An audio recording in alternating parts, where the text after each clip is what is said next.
Hello បងប្អូនមកមើលរឿងក្នុងសហគមន៍បន្តថាក្នុងសហគមន៍មុននឹងគាត់ទៅធ្វើការគាត់តែងទៅកាហ្វេជារាល់ថ្ងៃ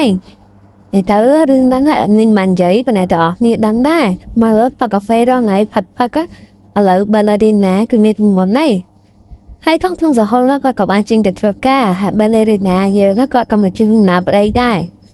ក្នុងសហគមន៍គាត់ការងារមកគាត់គឺជាប៉ុណ្នេះឥឡូវគាត់បានចាក់ចេញទៅវិញទាំងអស់គ្នាតើមកទៀតគឺយើងឃើញប្រាឡាឡាគាត់កំពុងតែវិបបាយទូ ATM មួយសង្ស័យទូរឿងនេះប្រាឡាជាចៅនេះពងរួចលើទូ ATM ទៅសហគមន៍នេះក៏ជីឡានកាត់គាត់ក៏ឃើញហើយគាត់ក៏មើលទៅស្លន់ស្លោខ្លាំងមែនទែនមកទឹកមុខគាត់បាក់នៅប៉ុណ្ណាណែមកញ័រតែប៉ះហ្មងហើយគាត់ក៏បានដេញតាមចាប់ប្រាឡាឡា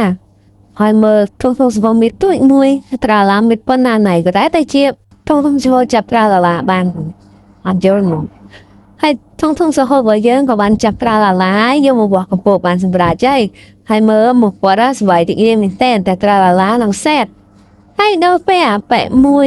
បូនេកាមបាឡាបូនេះគាត់គឺជាអ្នកកសែតគាត់ក៏បានមកថតទស្សនវិជ្ជារបស់ហ្នឹងហើយព្រឹកវត្តពេលមើលគឺជាបងធំបត្រាឡាគាត់ក៏បានមើលកសែតដែរ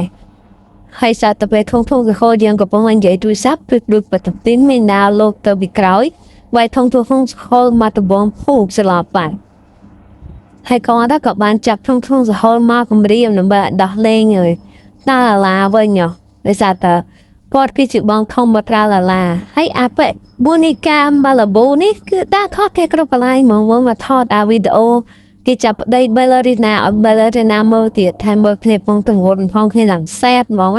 ណាំធ្វើមកទេបាឡេរីណាយើង